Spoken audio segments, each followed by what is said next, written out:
جی مصطفیٰ کمال صاحب، حافظ نعیم الرحمان صاحب جو ہیں انہوں نے جو الزام لگایا ہے اس میں پیپلز پارٹی اور ایم کیو ایم دونوں کو وہ ذمہ دار قرار دے رہے ہیں، کراچی کے مسائل کا ذمہ دار دونوں کو قرار دے رہے ہیں۔ دیکھیں ڈیفینیٹلی ہم نے اپنا ٹائم گزارا ہے، حکومتوں میں رہے ہیں، تو جو ہے وہ کوئی ہمیں کہہ سکتا ہے اور اس والی بات میں، لیکن action speaks louder than word والی بات ہے۔ جب ہمارے پاس اختیار و وسائل تھے حامد بھائی، پورا شہر جانتا ہے کہ جب شہر سوتا تھا ہم نے شہر کو بنایا ہے۔ میرے زمانے میں کراچی دنیا کے 12 تیزی سے ترقی کرنے والے شہروں میں شامل تھا، آج یہ چوتھے نمبر پہ دنیا کے ورسٹ لیونگ سٹیز میں۔ لیکن ڈیفینیٹلی جہاں پر مسائل، لیکن حافظ نعیم صاحب میں کوئی جواب کا ان کے الزامات کا جواب ترکی بدرکی نہیں دینا چاہتا کہ ہم پوائنٹ سکورنگ کریں۔ یہ بھول جاتے ہیں کہ آج بھی 100 سے زائد یو سی ناظمین جماعت اسلامی کے ہیں جن کو ڈائریکٹ پیسہ فنڈ آتا ہے۔ آج بھی جو ہے وہ 50% سے زائد جو ٹاؤن ناظمین ہیں وہ بھی جماعت اسلامی کے ہیں، ان کو بھی جو ہے وہ ڈائریکٹ فنڈ آتا ہے۔ تو یہ وہاب اکثر کہتے ہیں کہ بھائی یہ ڈسٹرکٹ والوں سے بھی ذرا پوچھیں، ان کو ڈائریکٹ جو ہے پروونشل گورنمنٹ سے فنڈ جاتا ہے اکاؤنٹ 4 میں۔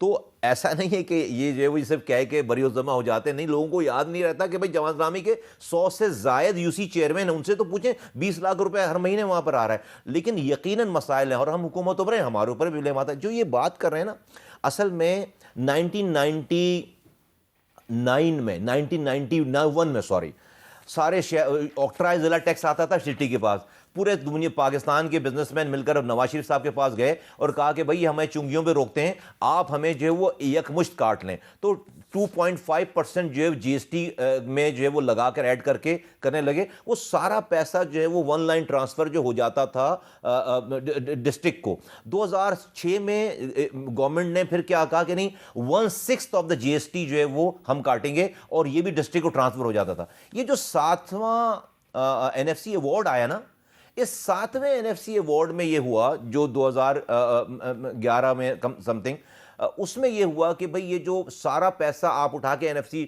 ڈیویزبل پول میں دے دیں، وہ صوبے کے وزیر اعلیٰ کو دے دیں، وہ بانٹے گا ڈسٹرکٹ میں۔ اب وہ این ایف سی ایوارڈ سے پیسے لیتا ہے، سارے وزراء اعلیٰ لیتے ہیں اور وہ آگے پی ایف سی ایوارڈ نہیں دیتے۔